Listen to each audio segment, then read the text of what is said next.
1943. A costa do Brasil sangrava. O Atlântico Sul, antes uma rota de café, borracha e esperança, havia se transformado num cemitério de aço e homens. Nas docas do Arsenal de Marinha do Rio de Janeiro, o ar era pesado, uma mistura sufocante de maresia, ferrugem e o cheiro metálico do medo. Navios mercantes, outrora orgulhosos, voltavam para a Baía de Guanabara com feridas abertas em seus cascos quando voltavam. Muitos, como o Baependi, o Araraquara e o Itagiba, simplesmente desapareciam, engolidos pelas águas escuras, levando consigo centenas de almas brasileiras. A culpa era de um predador invisível, uma sombra de aço alemão que caçava em silêncio, o U-Boot. E sua mordida mais letal era uma nova e terrível arma, uma maravilha da engenharia da morte, o torpedo acústico G7ES, apelidado de Zalcone, o rei dos espinhos. Diferente de seus predecessores, o Zalcone não precisava de uma mira perfeita. Ele ouvia.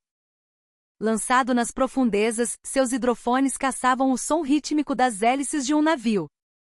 Uma vez que encontrava sua presa, ele a seguia como um cão de caça implacável, ajustando seu curso a cada manobra desesperada do alvo, até o impacto final e devastador.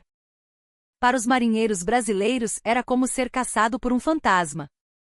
As contramedidas aliadas, o zigue-zaguear, as mudanças de velocidade, tudo era inútil. O torpedo sempre os encontrava. A Marinha Brasileira estava em desespero, e o moral nos estaleiros despencava a cada notícia de mais um navio perdido. Em meio a essa atmosfera de derrota iminente, entre o barulho ensurdecedor de martelos rebitando chapas de aço e o chiado das tochas de solda, movia-se uma figura quieta e encurvada pelo tempo. Mestre José Carlos, ou seu Zé como todos o chamavam, era o carpinteiro-chefe do arsenal. Aos 60 e poucos anos, suas mãos eram um mapa de uma vida inteira de trabalho. Grossas e calejadas por décadas manejando serras e plainas em cascos de navios, mas com uma destreza surpreendente, capaz de entalhar as mais delicadas peças. Seu Zé não era apenas um carpinteiro naval, ele era um luthier. Em sua pequena oficina nos fundos do estaleiro, entre o cheiro de cola e verniz, ele construía cavaquinhos e violões de jacarandá, instrumentos cuja alma dependia de uma única coisa, a forma como a madeira respondia ao som. Ele passava os dias supervisionando os reparos nos navios feridos, e em seus olhos não havia apenas a tristeza de um patriota, mas a curiosidade analítica de um artesão. Ele ouvia as histórias dos sobreviventes, homens com os olhos assombrados, que descreviam como o torpedo parecia persegui-los, como se estivesse amarrado a eles por um fio invisível. Ele nos seguiu em 2 manobras evasivas, seu Zé contou-lhe um jovem fogueiro. Era como se o diabo soubesse exatamente para onde íamos virar. Numa tarde quente de setembro, enquanto inspecionava os danos no cargueiro Buarque, que havia milagrosamente escapado com um rombo na popa, algo chamou sua atenção.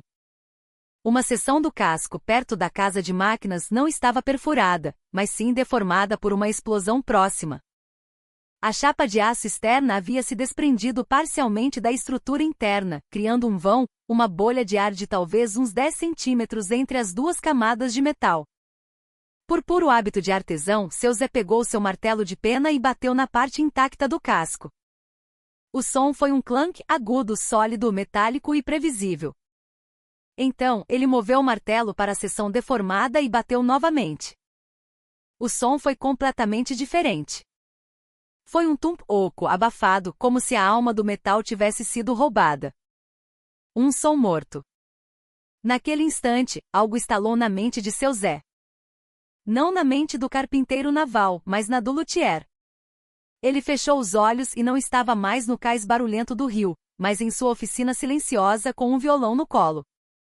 Ele sabia que o segredo da música de um violão não estava nas cordas, mas na caixa de ressonância. Era o espaço vazio dentro da madeira que pegava a vibração crua das cordas e a transformava em melodia.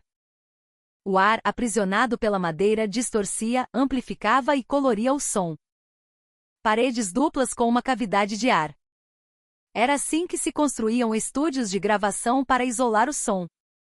Era o princípio básico da acústica que ele conhecia não por livros de física, mas pela sensibilidade de seus dedos na madeira. Poxa vida, ele sussurrou para si mesmo, os olhos se abrindo com uma luz febril. O U-Boot não enxerga, ele escuta. E se o casco do navio não devolvesse o som que o torpedo esperava ouvir? E se, em vez de um eco claro e sólido, ele ouvisse um som confuso, distorcido, mentiroso? E se ele pudesse ensinar o casco de um navio a cantar uma canção desafinada? A ideia era tão absurda, tão radicalmente simples, que ele sabia que seria ridicularizado. Usar os princípios de fabricação de um cavaquinho para derrotar a mais avançada tecnologia naval alemã? Seria motivo de piada nos corredores do almirantado. Por 3 semanas, seu Zé trabalhou em segredo. À noite, em sua oficina, à luz de um lampião, ele desenhava em pedaços de papel de embrulho. Fazia cálculos com trigonometria básica, a mesma que usava para projetar os braços de seus violões. Sua ideia era instalar caixas de ressonância falsas em seções críticas do casco. Não se tratava de blindagem. Pelo contrário. Eram painéis de madeira de lei, talvez jacarandá ou pau-brasil, montados em suportes de aço que os manteriam a uma distância precisa do casco. Isso criaria uma cavidade de ar, uma parede dupla. O som das hélices que viajava pela água bateria nessas caixas. A vibração passaria pela madeira, ressoaria no espaço de ar e atingiria o casco de aço, mas de forma alterada, distorcida, como uma nota tocada num instrumento quebrado. O torpedo, esperando um som puro, receberia um eco fantasma, uma assinatura acústica falsa que o faria errar o cálculo de posição. Ele construiu um pequeno modelo. Numa tina de zinco cheia d'água, colocou uma chapa de aço representando o casco. Usando um diapasão para criar ondas sonoras, ele observou como elas ricocheteavam de forma limpa na chapa. Então, ele instalou sua minúscula caixa de ressonância de madeira. Os resultados o deixaram sem fôlego. As ondas sonoras que voltavam eram um caos. O ponto de reflexão aparente estava deslocado. A mentira acústica funcionava. Ele sabia que um tanque de água não era o Oceano Atlântico, mas a prova de conceito estava ali. Era hora de enfrentar os leões. 18 de outubro de 1943, 16h22. A sala do almirante Heitor Bastos, comandante da Força Naval do Nordeste, era um santuário de ordem e disciplina militar. Mapas cobriam as paredes com pequenos alfinetes vermelhos marcando a localização de cada navio brasileiro afundado. O almirante Bastos era um homem forjado pela tradição naval. Rígido, metódico e com uma fé inabalável nos manuais e na doutrina militar. Ele olhava para o velho carpinteiro à sua frente com uma expressão que misturava impaciência e incredulidade.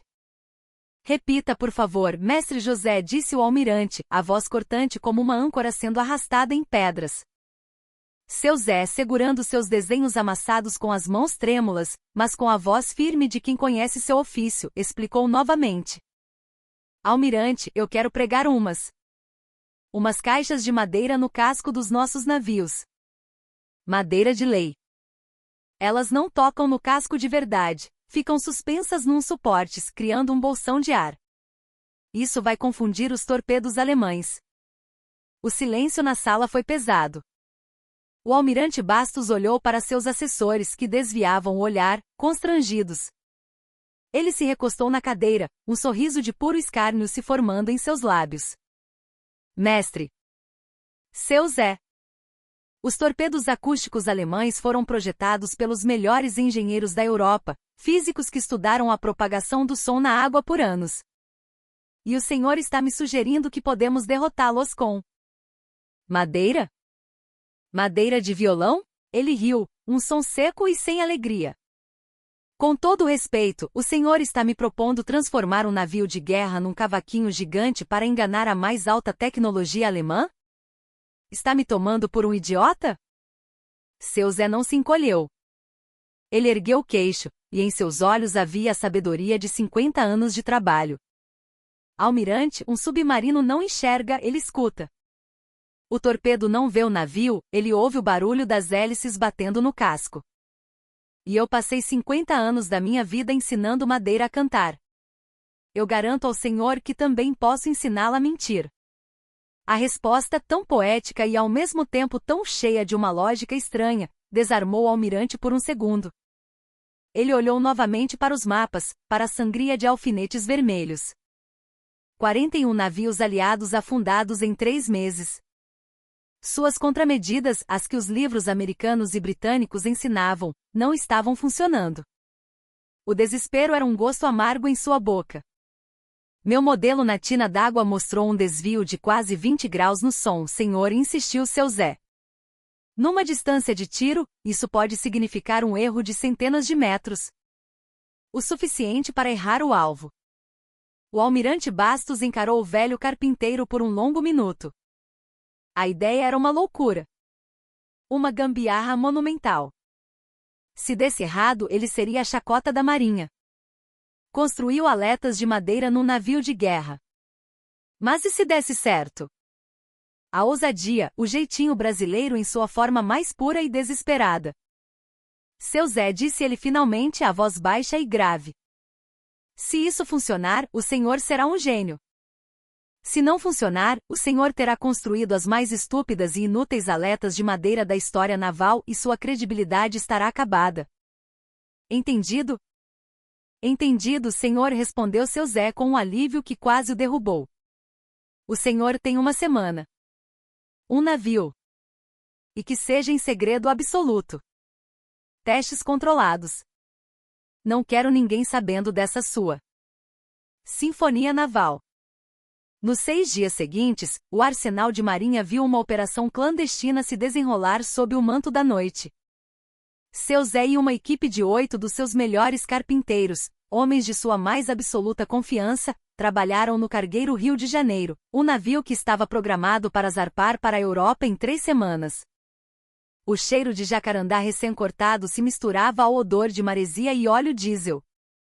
As caixas de ressonância eram mais complexas do que pareciam. Eram painéis de 30 centímetros de largura e quase 4 metros de comprimento, feitos com a melhor madeira de lei, a mesma que ele usaria para o fundo de um violão de concerto. Elas eram suspensas a exatos 10 centímetros do casco por suportes de aço em formato de L, soldados em intervalos precisos. Eles não cobriram o navio inteiro. Isso arruinaria a hidrodinâmica. Seu Zé, com sua intuição de artesão, instruiu a equipe a focar apenas nas áreas críticas, as seções do casco adjacentes às hélices, onde a assinatura acústica era mais forte, o coração do som do navio. O resultado final era bizarro. O casco cinza e funcional do Rio de Janeiro agora ostentava estranhas protuberâncias de madeira escura e envernizada. Parecia, como o almirante temia, que alguém havia colado pedaços de um móvel gigante nas laterais de um navio. A tripulação, sem saber do propósito, olhava para aquilo com desconfiança, sussurrando que o velho carpinteiro tinha enlouquecido e que aquelas pranchas da sorte trariam azar. No dia 25 de outubro, o Rio de Janeiro saiu para testes na Baía de Guanabara. A Marinha trouxe equipamentos de detecção acústica, e os engenheiros a bordo, céticos, esperavam que a modificação não fizesse diferença alguma, ou pior, que criasse ainda mais ruído. O que eles descobriram os deixou perplexos. As caixas de ressonância de seu Zé estavam criando uma interferência acústica complexa e caótica. As ondas sonoras emitidas pelos equipamentos de teste batiam nas caixas de madeira, ricocheteavam no espaço de ar, atingiam o casco de aço e voltavam como um eco fantasma múltiplo e distorcido. O ponto de reflexão aparente do som estava deslocado, variando entre 14 e 22 graus, dependendo do ângulo. A assinatura acústica do navio, nas frequências que a inteligência dizia que o Falcone usava, estava significativamente mais borrada, mais confusa. Um jovem engenheiro naval, formado com louvor, passou 2 horas analisando os gráficos e os dados. Finalmente ele tirou os óculos, olhou para o almirante Bastos e disse: Senhor, pela teoria, isso não deveria funcionar tão bem. Mas os números não mentem. Essa gambiarra está distorcendo nossa assinatura acústica. Exatamente como o mestre previu. Mas havia uma enorme diferença entre enganar os equipamentos de teste brasileiros e enganar um torpedo alemão em combate real, com a vida de dezenas de homens em jogo. A única maneira de saber se a sinfonia de seu Zé realmente funcionava era testá-la contra o inimigo. 3 de novembro de 1943. O SS Rio de Janeiro zarpou para a Inglaterra, como parte de um comboio de 53 navios mercantes escoltados por 7 contratorpedeiros.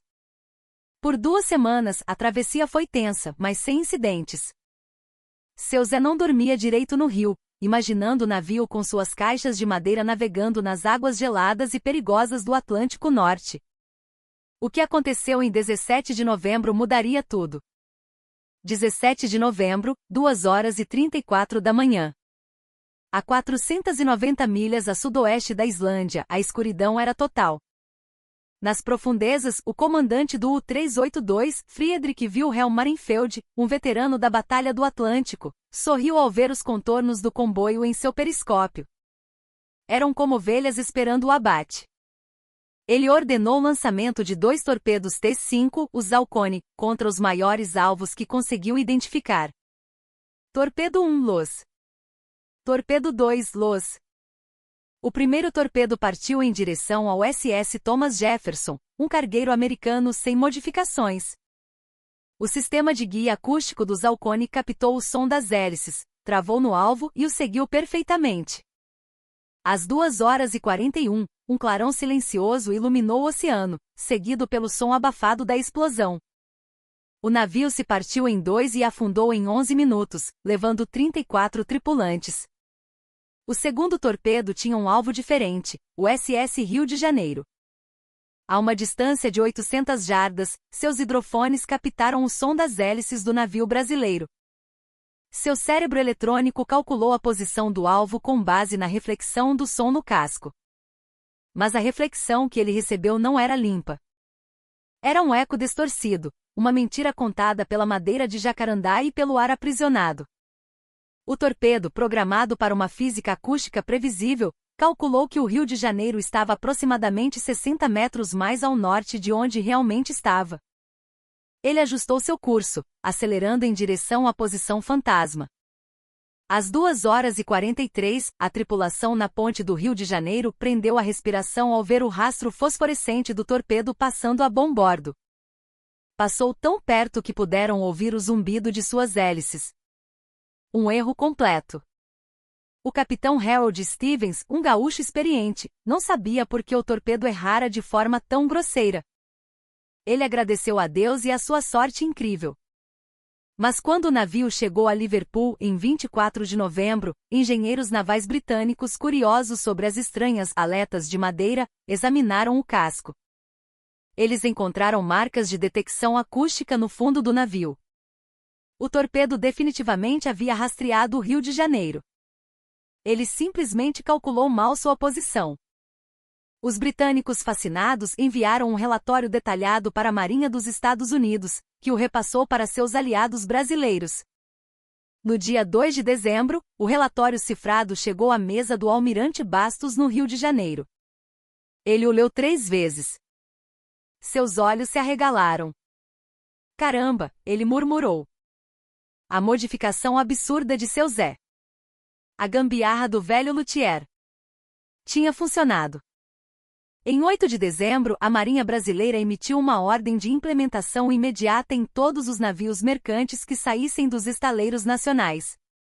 Em março de 1944, dezenas de navios já tinham sido equipados com o que foi oficialmente chamado de Sistema de Distorção Acústica Passiva, SDAPSE. Mas os marinheiros, com seu humor característico, simplesmente o chamavam de as orelhas do Zé, ou o violão do Zé. Os resultados foram impressionantes. A taxa de impacto dos torpedos acústicos alemães contra navios brasileiros modificados caiu quase pela metade. Não tornou os navios imunes, mas deu-lhes uma chance de lutar, uma chance de sobreviver. Estima-se que pelo menos 2 dezenas de navios brasileiros e centenas de vidas foram salvos especificamente por causa da invenção de seu Zé. A Kriegsmarine alemã notou a anomalia. Em janeiro de 1944, o comandante dos U-Boots, almirante Karl Donitz, escreveu em seu diário de guerra: a taxa de impacto dos torpedos T-5 contra alvos brasileiros caiu inexplicavelmente. Possível contramedida acústica aliada implementada. Eles nunca descobriram o segredo. Como poderiam imaginar que a resposta não estava em um laboratório de alta tecnologia, mas na oficina de um artesão que entendia mais de ressonância do que de guerra? Thomas Henriksen, o carpinteiro americano que teve uma ideia similar na Califórnia, recebeu a medalha da Marinha por sua inovação. Mestre José Carlos, o seu Zé, nunca recebeu uma medalha formal. Sua recompensa foi ver os navios voltando para casa inteiros. Depois da guerra, ele não se tornou consultor da Marinha. Ele não se tornou um engenheiro naval. Voltou para sua pequena oficina no arsenal para o cheiro de verniz e madeira, e continuou a construir seus cavaquinhos e violões. Há uma ironia profunda e maravilhosa aqui. A engenharia alemã, representando o auge da ciência e da precisão militar, foi derrotada por um princípio que qualquer violeiro de bar de esquina no Brasil entende empiricamente. Os engenheiros alemães projetaram sua arma para um oceano previsível, com cascos de aço sólidos. Eles não anteciparam que alguém, vindo de um campo completamente diferente, pensaria em modificar intencionalmente o casco para criar uma mentira acústica. Seu Zé não entendia de hidrodinâmica avançada, mas ele entendia como o ar aprisionado pela madeira pode mudar a natureza do som. Ele aplicou o conhecimento prático de um ofício pacífico a um problema mortal, e funcionou porque ninguém mais estava pensando naquela direção. A vantagem de não ser um especialista é que você não sabe o que supostamente é impossível. Seu Zé não sabia que era impossível derrotar a tecnologia de torpedos mais avançada do mundo com madeira de lei e a lógica de um violão. Então ele simplesmente tentou. E porque ele tentou, centenas de marinheiros brasileiros voltaram para suas famílias, em vez de repousar no fundo do Atlântico. Às vezes, a melhor tecnologia não é a mais avançada, é a que funciona. E às vezes, a solução mais genial não vem de um manual de guerra, mas do coração de um artesão. A engenharia alemã de milhões de marcos foi derrotada por um luthier carioca e um pouco de madeira. E essa, meus amigos, é a prova de que na guerra e na vida, a arma mais poderosa pode ser